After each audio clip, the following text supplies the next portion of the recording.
매주마다 요한복음 말씀을 가지고 함께 말씀을 나누고 있는데, 제가 요한복음 이 말씀 가지고 설교를 시작하면서 요한복음의 핵심 메시지가 우리에게 예수님이 누구신가, 예수님이 어떤 분이신가를 보여주는 말씀이다, 그렇게 전해드린 기억이 있습니다.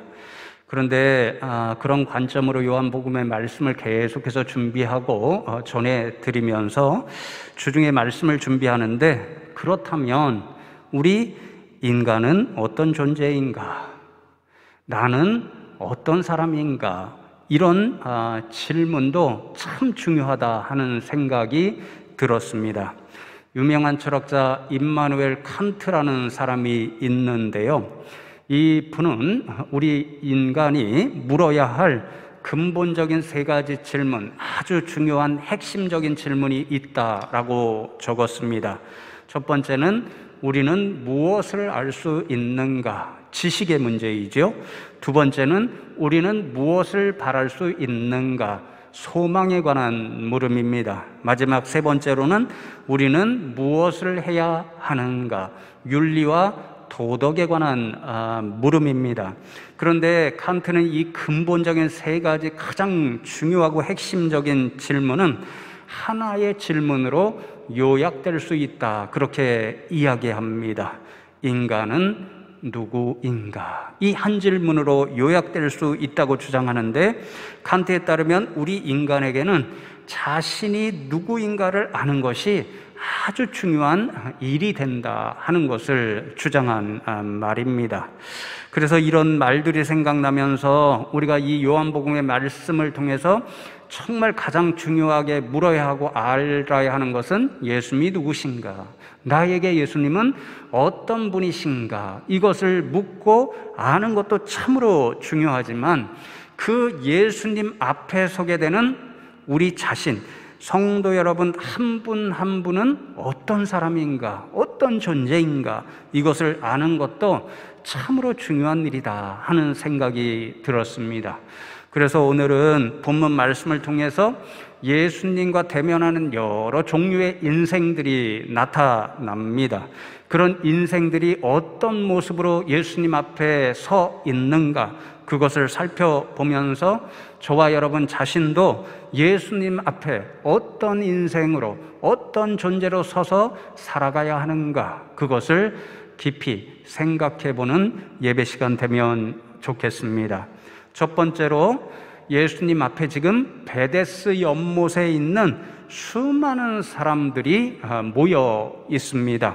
3절과 4절 말씀을 보시면요, 어떤 사람들이 이 베데스 연못 주변에 그렇게 장사진을 치고 모여 있는가를 말씀해 주는데요, 그 안에 많은 병자, 맹인, 다리 저는 사람, 혈기 마른 사람들이 누워 물의 움직임을 기다리더니, 이는 천사가 가끔 못에 내려와 물을 움직이게 하는데, 움직인 후에 먼저 들어가는 자는 어떤 병에 걸렸든지 낫게 되미러라, 그렇게 말씀합니다. 앞을 못 보아서 너무도 고통스러운 사람, 다리가 불편해서 힘든 사람, 제가 찾아보니까 혈기 마른 사람은 영양 부족으로 인해서 손과 발이 말라서 불편한 사람, 그런 사람을 말합니다. 그러니까 이 베데스다 주변에는요, 모두가 몸이 아파서 고통당하고 있는 그런 사람들이 모여 있습니다. 그 이유가 적혀 있지요. 베데스 연못에는 가끔 천사가 내려와서 물이 움직이게 되는데, 그때에 가장 먼저 그 물에 들어가는 사람이 몸에 무슨 질병이 있든지 간에 나음을 입었기 때문에 그렇게 사람들이 다 그 주변에 모여 있었습니다. 그래서 베데스의 뜻이 은혜의 집입니다. 베데스다 주변에 있는 모든 사람들이 치유의 은혜를 경험하기 위해 모여 있다는 것, 그래서 은혜의 집이 되고 있다는 것을 알 수 있는 거죠. 그런데 여러분, 모두가 꿈꾸는 이 치유의 은혜를 경험하는 일은 각각의 사람들에게는 결코 만만치 않은 일이었습니다. 왜냐하면 그 연못의 물이 움직일 때에 먼저 들어가는 사람, 제일 먼저 1등으로 그 속에 들어가는 사람, 오직 한 사람만이 치유의 은혜를 맛볼 수 있었기 때문입니다. 치유의 은혜를 갈망하는 사람들이 수없이 많이 모여 있지만 그 은혜를 정작 자기의 것으로 쟁취하고 누리는 사람은 단 한 사람밖에 없었기 때문에 베데스다는 이상하게도 은혜의 집이었음에도 불구하고 오히려 치열한 경쟁의 장소였습니다. 그러니 여러분, 베데스다 주변에 모여있는 사람들은 어떤 사람들이었냐면요, 서로 은혜를 쟁취하기 위해 치열한 사투를 벌이고 있는 그런 사람들이었습니다.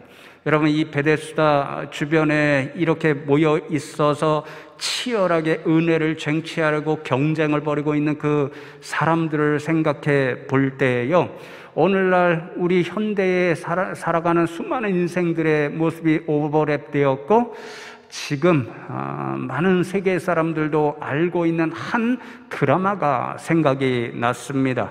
요즘 전 세계적으로 우리 한류 드라마나 무슨 또 K-팝이나 이런 문화 콘텐츠가 굉장히 인기를 누리고 있는 시대잖아요. 며칠 전에는 제가 우연히 인터넷 뉴스를 보다가요, 영국의 축구 선수 가운데 꽤 유명한 선수가 있는데, 그 선수가 이렇게 SNS를 통해서 뭔가 게시를 한 그런 뉴스가 올라왔습니다. 그 뉴스를 왜 올려보냈냐면요, 그 영국의 유명한 선수가 우리나라의 한 드라마, 지금 방영되고 있는 드라마를 보고 있었기 때문에 그 뉴스가 올라왔습니다. 여러분들도 아마 들어보셨을 텐데요, 넷플릭스에서 만든 오징어 게임, 우리 어린 시절에 다 해봤죠? 오징어, 일본말로 오징어 가이생이라고 저희는 했습니다. 오징어 게임, 그 제목의 드라마였는데요, 저 그거 전혀 몰랐어요. 그런데 그 뉴스를 보고, 아니, 전 세계적으로 정말 유명한 이 축구 선수도 뭐가 대단해서 그 드라마를 보고 있는 것일까? 이렇게 궁금해서 이제 집에 가서 좀 살펴보려고 했는데, 제 아들 녀석이 벌써 친구들한테 다 듣고서요, 보고 있는 거예요. 그래서 제가 옆에서 살짝 껴서 보면서, 이게 오늘날의 우리들의 모습을 너무도 극명하게 보여준다는, 인간의 본성적인 모습을 보여주는 그런 드라마라고 생각이 되어서 조금씩 건너뛰긴 했지만 이렇게 다 보게 되었습니다. 그냥 간단하게 말씀드리면요, 456명의 사람들이 게임을 하는 것인데요, 이 사람들은 오늘 본문에 나와 있는 베데스다 연못에 모여있는 사람들이 다 몸에 질병이 있고 힘든 일이 있어서 엄청난 은혜를 바라면서 그곳에 모여 있잖아요. 이 드라마에 나오는 이 456명의 사람들이 다 그런 사람들과 유사합니다. 어떤 사람은 주식 투자를 잘못했다가 수십억 원의 빚을 진 사람입니다. 어떤 사람은 자녀의 양육비를 당장 마련하지 못하면 생리별을 할 수밖에 없는 안타까운 사연을 가진 사람입니다. 어떤 사람은 북한에서 탈출하지 못한 가족을 데려오기 위해 큰 돈이 지금 당장 필요한 그런 사람입니다. 어떤 사람은 도박으로 실패해서 감당할 수 없는 빚을 진 사람입니다. 한결같이 다 그런 사람입니다. 자신의 능력으로는 해결할 수 없는 엄청난 금전적 문제를 가진 사람들이 거기에 모여서 일확천금의 기적과 그 금전적인 은혜, 그것을 필요로 하여서 게임을 함께 진행하는 것입니다. 그것도 게임에서 이기면 살아남고, 이기지 못하고 지게 되면 죽는 생존을 건 게임을 하고 있습니다. 1인당 걸려있는 상금이 1억 원입니다. 그러니까 게임의 마지막까지 이겨서 생존하고 살아남게 되면 456억이라고 하는 엄청난 그런 그들이 꿈꾸는 금전적인 은혜를 쟁취하게 되는 그런 게임이죠. 그러니 여러분, 그 게임하는 사람들의 모습을 보면 얼마나 치열한지 모릅니다.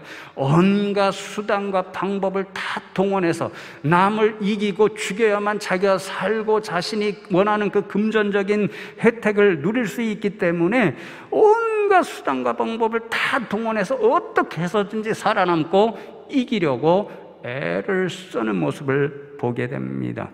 이것이 어쩌면 우리가 오늘의 세상을 살아가는 현실을 보여주는 모습일지도 모르겠다 하는 생각을 해 보았습니다.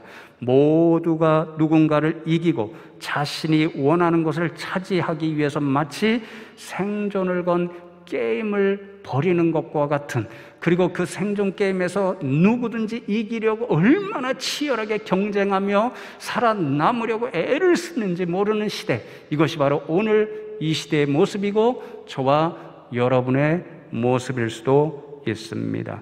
그러한 모습을 보면서 베데스다 주변에 모여있는 사람들의 모습이 생각났습니다. 얼마나 치열하게 은혜를 쟁취하려고 노력하고 경주하고 있었을까, 그 생각을 하면서 저와 여러분은 이 시대에 얼마나 이 베데스다 주변에 있는 사람들처럼, 그리고 오늘날 수많은 인생들이 자신들이 원하는 것을 치열하게 얻으려고 경쟁하고 그렇게 노력하는 것처럼 우리는 얼마나 치열하게 은혜를 사모하며 살아가고 있을까. 이 코로나 시대에 정말 은혜 없이는 살아갈 수 없는 시대입니다.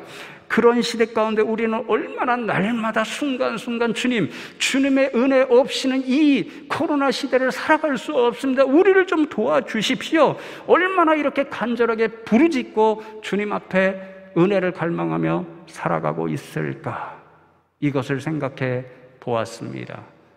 많은 사람들이 이 코로나 두려움 앞에 혹시 은혜를 사모하는 예배의 자리에서 점점 멀어지고 기도하는 일에 점점 더 주눅이 들고 혹시 그렇지는 않을까, 이런 염려도 제 마음속에 들었습니다. 사랑하는 성도 여러분, 소망하기는 세상의 것을 차지하는 일에 1등을 모두가 해보겠다라고 그렇게 난리들인데, 저와 여러분도 그 치열한 심정, 그 치열한 자세를 가지고 이 시대 가운데 주님의 은혜 없이는 살 수 없다라는 그 믿음의 고백으로 항상 주님을 바라보고 주님의 은혜를 간절하게, 정말 영적으로 치열하게 사모하며 살아가실 수 있는 저와 여러분 되면 좋겠습니다. 여러분, 두 번째로 어떤 인생들이 있냐면요, 그 수많이 모여있던 은혜를 갈망하며 살아가며 그 베데스다 연못 주변에 있던 사람들 가운데는 38년 된 환자 한 분이 있었습니다. 이 환자가 자신이 어떤 사람인가를 소개하는 구절이 7절에 이렇게 기록이 되어 있습니다. 제가 읽어드립니다.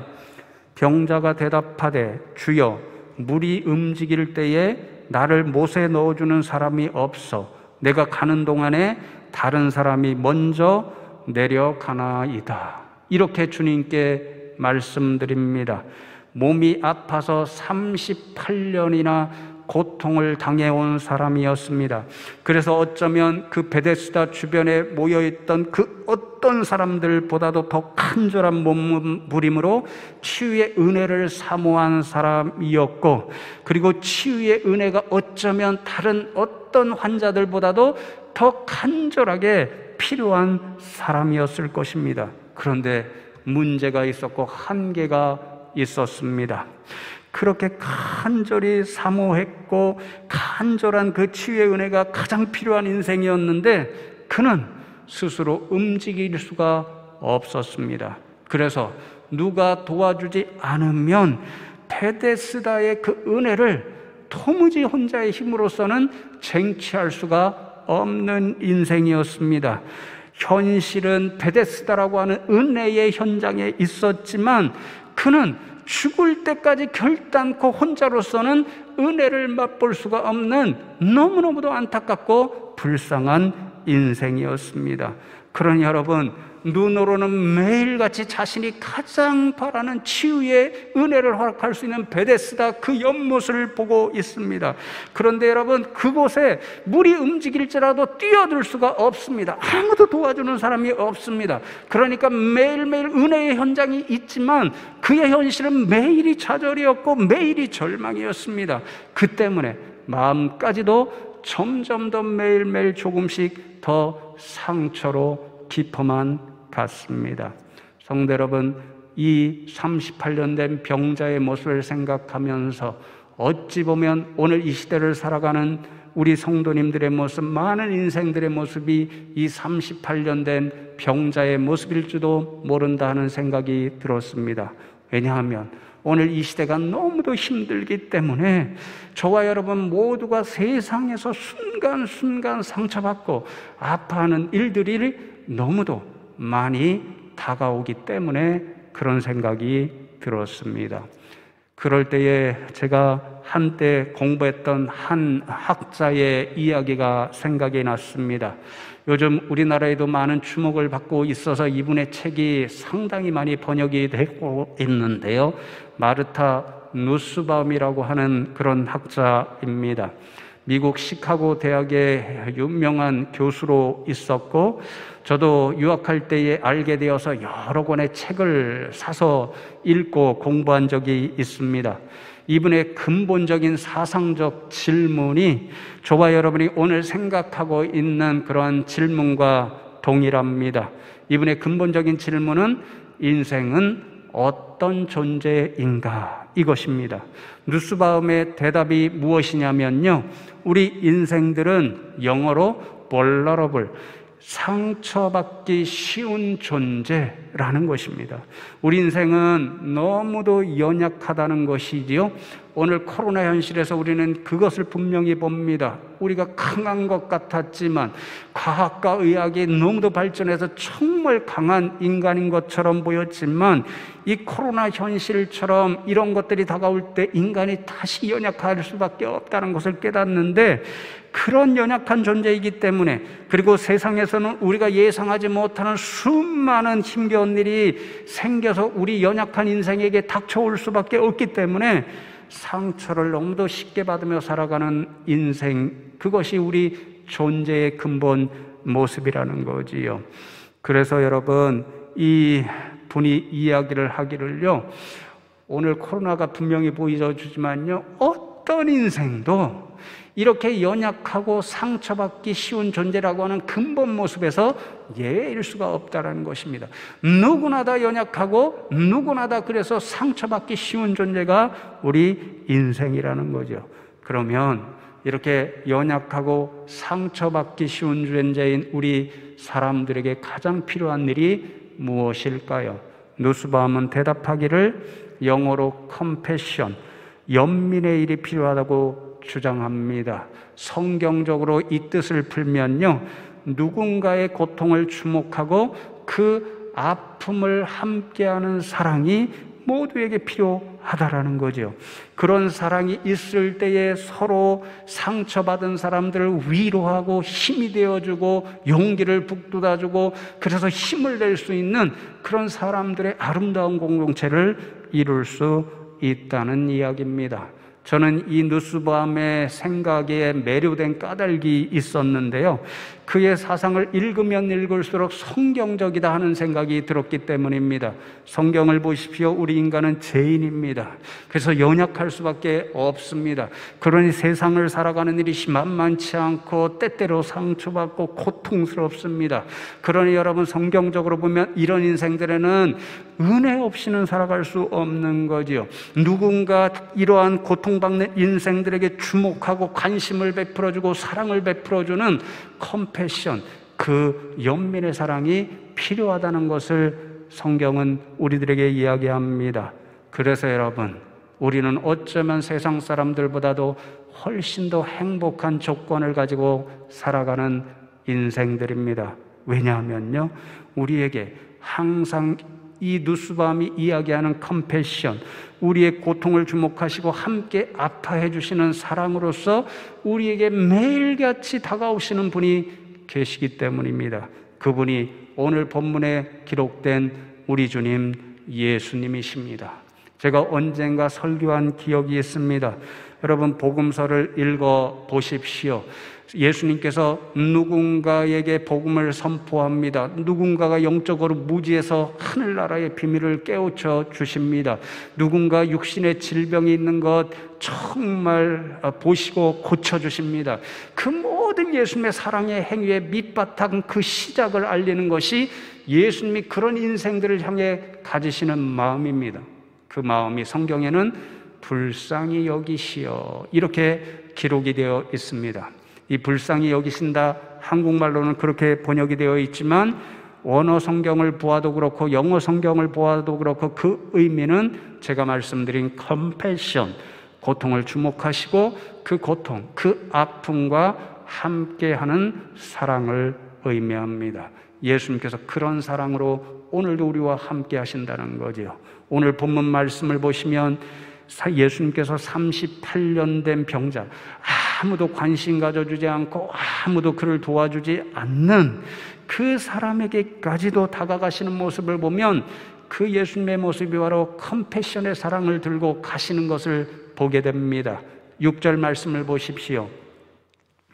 예수께서 그 누운 것을 보시고 병이 벌써 오래된 줄 아시고 이르시되 내가 낫고자 하느냐, 그렇게 말씀합니다. 보시고 아시고 이르시되, 이 세 동사가 예수님께서 병자를 향하여 어떤 사랑의 마음, 제가 말씀드린 병자의 고통을 함께 느끼시는 그 사랑으로 다가가신 것을 보여줍니다. 아무도 38년 된 환자를 주목하여 보는 사람이 없었지만 예수님은 그 환자를 보십니다. 보셨다는 말씀의 원어적 뜻은 그 병자의 고통을 주목하여 보시고 그 고통의 상태를 마치 자신이 고통을 느끼는 것처럼 함께 아파하심으로 주목하여 보셨다는 뜻을 가집니다. 그러니 아무도 그 사람의 고통과 아픔을 알아주지 못했지만 예수님은 그 사람이 얼마나 아파하고 있고 지금까지 38년 동안 얼마나 고통스러워 해왔는지를 보는 순간 아셨습니다. 그리고 그렇게 보시고 아셨기 때문에 아무도 그 사람에게 말을 걸어주는 사람이 없었지만 예수님은 내가 낫기를 원하느냐, 그 사람의 고통의 일에 가장 필요한 그 물음으로 그 사람에게 말을 걸어주셨고 그리고는 그 사람의 상처를 고쳐주셨습니다. 사랑하는 성도 여러분, 그렇습니다. 이 예수님께서 오늘도 저와 여러분, 이 힘겨운 세상 가운데서 38년 된 병자처럼 힘들어하고 하고 있는 저와 여러분을 주목하여 보고 계십니다. 그리고 저와 여러분이 얼마나 힘들어하고 있는지, 얼마나 아파하고 있는지를 분명히 아십니다. 그리고 그 주님이 세밀한 음성으로 오늘도 저와 여러분에게 내가 낫기를 원하느냐, 그렇게 말씀해 주십니다. 이 예수님과 더불어 오늘 저와 여러분의 모든 힘겨움과 아픔을 위로받고 이겨나가실 수 있는 믿음의 백성들 되면 좋겠습니다. 여러분, 마지막으로 이제 우리는 예수님 앞에 서 있는 유대인들을 만나게 됩니다. 본문 이어지는 말씀에 보면요, 이 유대인들은 철저하게 율법주의자들이었습니다. 예수님께서 병자를 고쳐주신 날이 안식일이었는데 우리가 잘 알고 있는 것처럼 바리새인들과 같은 유대인들에게 이 안식일에 병자를 고쳐주는 선한 일도 하나님께서 아무 일도 하지 말고 철저하게 안식하라고 하는 그 율법에 어긋난다고 생각하는 그런 인생들이었습니다. 이 율법주의적인 사고와 판단 기준에 따라 유다인들은 예수님의 행동을 재단하고 판단합니다. 16절로 18절 말씀을 보시면 그러므로 안식일에 이러한 일을 행하신다 하여 유대인들이 예수를 박해하게 된지라. 예수께서 그들에게 이르시되 내 아버지께서 이제까지 일하시니 나도 일한다 하시매 유대인들이 이로 말미암아 더욱 예수를 죽이고자 하니 이는 안식일을 범할 뿐만 아니라 하나님을 자기의 친아버지라 하여 자기를 하나님과 동등으로 삼으심이로라. 그렇게 말씀합니다. 상처를 입고 고통을 당하고 있는 사람을 고쳐주고 은혜를 베풀어주는 것은 칭찬받아 마땅한 일입니다. 그러나 이 유대인들은 자신들의 율법적 판단 기준 때문에 오히려 아름다운 일을 행하신 예수님을 미워하기 시작합니다. 박해하기 시작합니다. 심지어는 이때부터 예수님을 죽이려고 모든 수단과 동원을 다 동원하려고 합니다. 자신들도 예수님의 은혜가 베데스다 주변에 있는 그 수많은 사람들처럼 분명히 필요한 사람들인데 그것을 모르고 오히려 예수님을 핍박하고 있습니다. 그러니 얼마나 안타깝고 불쌍한 존재들인지 모릅니다. 그런데 여러분, 가만히 이런 사람들의 모습을 통해서 생각해 보면 오늘날 이 세상에도 이런 유대인들과 같이 예수님의 은혜가 필요한 사람들인데 그것을 모르고 예수님을 거부하는 사람들이 얼마나 많은지 모릅니다. 예수님을 미워합니다. 그래서 예수님의 교회, 몸된 이 교회를 미워합니다. 주님의 성도들을 향하여 헌과 박해를 하고 손가락질하며 비난합니다. 할 수만 있다면 이 땅에서 교회를 없애는 것이 그들의 꿈이라고 말하는 사람들이 얼마나 많은지 모릅니다. 언젠가 제가 한번 말씀드린 기억이 있는데요. 우연히 인터넷 뉴스를 보다가 안티 기독교 사이트를 보게 되어서 잠시 들어가 보았는데요. 입에 담을 수 없는 표현들로 주님을 향하여 온갖 모욕적인 말을 퍼붓고 교회와 성도들을 향하여 얼마나 박해 가득한 그런 표현들로 도배를 해놓았는지 모릅니다. 심지어는 죄송한 표현이지만 교회와 기독교인은 바퀴벌레와 같은 존재이니까 이 나라 이 민족 가운데서 사라져야 한다, 이러곤 긁기도 보았습니다. 한쪽으로는 분노가 생기기도 했지만 다른 한편으로는 정말로 불쌍하게 느껴졌습니다. 정말 예수님이 필요하다는 사실을 모르고 자신들을 향하여 예수 그리스도의 복음을 전파하는 교회가 필요하다는 사실을 모른 채 오히려 박해하고 미워하니까 제 마음속에 정말 불쌍하다, 안타깝다, 이런 생각이 들었습니다. 제가 한때 돌아가신 오카는 목사님 설교, 제가 그분의 설교집 그리고 CD 그것을 사서 예전 차에, 요즘 차에는 CD가 없습니다. 예전 차에 있는 그 CD 플레이어 놓고 운전할 때마다 듣고는 했습니다. 그때 목사님께서 말씀하신 그 교회의 한 성도님 겪은 그 이야기를 들려주는 예화가 이 말씀을 준비하면서 생각이 났는데요. 오늘날 많은 사람들이 꿈꾸는 하나가 완전한 자유입니다. 누구의 간섭도 받기 싫어서 혼자 자신 마음대로 인생을 살아가는 것, 자신 즐기고 싶은 대로 살아가는 그런 자유를 꿈꾸는 인생들이 많이 있습니다. 이 분도 그런 자유를 꿈꿨는가 봅니다. 그래서 믿음 생활이 하나의 구속으로 여겨졌습니다. 믿음 생활을 하면서 내가 하나님께 종속되어 사는 것, 하나님이 이렇게 말씀하시고 저렇게 말씀하셨는데 그대로 따라 사는 것, 그것이 자유가 아니라 구속으로 생각되었습니다. 그래서 나는 하나님 없이 살고 싶어. 완전히 내 인생은 내가 주인이니까 내 마음대로 내 자유대로 마음껏 살고 싶어. 이런 생각을 가졌었다고 합니다. 그때 그분이 만난 한 유명한 학자가 있는데요. 여러분도 들어보셨을 장폴 사르트라고 하는 유명한 실존주의 철학자입니다. 이분의 핵심이 바로 자유였습니다. 심지어 이분은 뭐라고 이야기하냐면요, 나는 자유인이고 내 스스로 모든 것을 자유롭게 할 수 있고 그것에 따르는 행동은 내가 책임지면 돼. 그리고 나의 자유의 결정체는 내 생명의 주인이 나니까 내 목숨을 스스로 끊고 싶으면 끊는 거야. 그게 가장 자유의 결정체라고 말할 만큼 아주 담대하고 위험한 그런 철학자였습니다. 그분을 만났을 때 이 교인이요, 야, 드디어 내 인생의 스승을 만났다. 내 자유, 내 인생의 모든 것을 내 스스로 결정하고 행할 수 있는 자유, 그것을 꿈꾸도록 만드는 내 인생의 스승이 여기 있었구나. 그러면서 한동안을 그 사르트르를 자신의 인생의 스승으로 알고 살아갔다고 합니다. 엄청난 자유의 삶을 누리는 거죠. 그 사르트가 가르쳐 주는 대로 자신 마음대로 모든 것을 행하며 살았습니다. 특별히 자신은 하나님의 말씀에 구속되기 싫어, 믿음의 생활, 예배 생활, 기도 생활에 구속받기 싫어, 하나님 없이 살 거야, 그래서 모든 것으로부터 벗어나서 자유롭게 살 거야. 처음에는 그것이 너무도 행복했다고 합니다. 그렇게 10년의 세월이 지나갔습니다.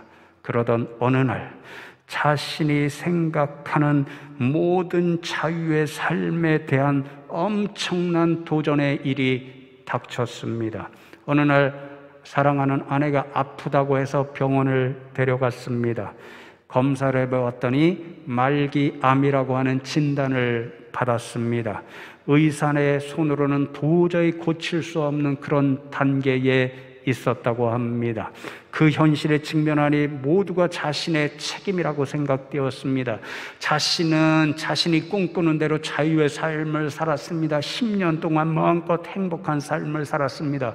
그렇게 살았기 때문에 아내를 고생시켰습니다. 아내를 버려두었습니다. 아내의 속을 수없이 썩혀고 말았습니다. 그러니 아내가 병들고 이렇게 된 것이 모두가 자신의 책임처럼 느꼈습니다. 그런데 여기에 아이러니가 있습니다. 사르트르는 자신이 자유롭게 행한 일에 대해서 자신이 책임지면 된다라고 이야기하고 가르쳐 주었는데, 이 순간에 자신이 인생의 스승으로 삼았던 사르트의 말이 다 소용이 없어졌습니다. 자신의 책임으로 아내가 병들었는데 자신의 책임으로 아내를 고쳐줄 수 없는 그 현실, 자유로운 삶을, 행복한 삶을 살았는데 그것이 마지막에는 이 벽에 부딪힐 수밖에 없다는 현실, 그것을 깨달아 버린 것입니다. 어떻게 해야 했을까요? 이분은 자신이 필요 없다고, 자신의 자유로운 삶에 필요 없다고, 자신의 행복한 삶에 방해만 된다고 주장하던 하나님께 돌아올 수밖에 없었습니다. 그리고 자신의 교만을 회개하고 매일 새벽 기도 시간마다 교회 나가서 하나님 앞에 부르짖기 시작합니다. 모든 게 제 책임인데 하나님, 제가 할 수 있는 일이 하나도 없습니다. 제 사랑하는 아내를 살려주십시오. 그렇게 간절히 부르짖기 시작했습니다. 감사하게도 하나님께서 은혜를 베풀어 주셔서 사랑하는 아내의 고통을 고쳐주셨습니다. 이 사람이 무엇을 깨달았을까요? 하나님 없이 살아갈 수 있어. 하나님은 필요 없어. 내 자유로운 삶, 행복한 삶에 전혀 관계없어. 아니다. 내가 잘못됐다. 나는 하나님 없이는 살 수 없어. 하나님의 은혜 없이는 한순간도 살아갈 수 없어. 그것을 철저하게 깨달았습니다. 사랑하는 성도 여러분, 그렇습니다. 세상은 주님이 필요 없다고 말합니다. 주님의 은혜가 필요 없다고 주님을 거부하고 교회를 미워하고 성도 여러분을 비난합니다. 그러나 그들은 불쌍하고 어리석은 존재입니다. 왜냐하면 이 성도님이 고백하고 있는 것처럼 우리 인생은 주님 없이 살 수 없고 주님의 은혜 없이는 살 수 없기 때문입니다. 이 사실을 분명히 깨닫고 오늘 베데스다 주변에 모여있던 수많은 사람들처럼 정말 치열하게 영적으로 은혜를 사모하며 살아가실 수 있는 저와 여러분 다 되시기를 주님의 이름으로 축원합니다.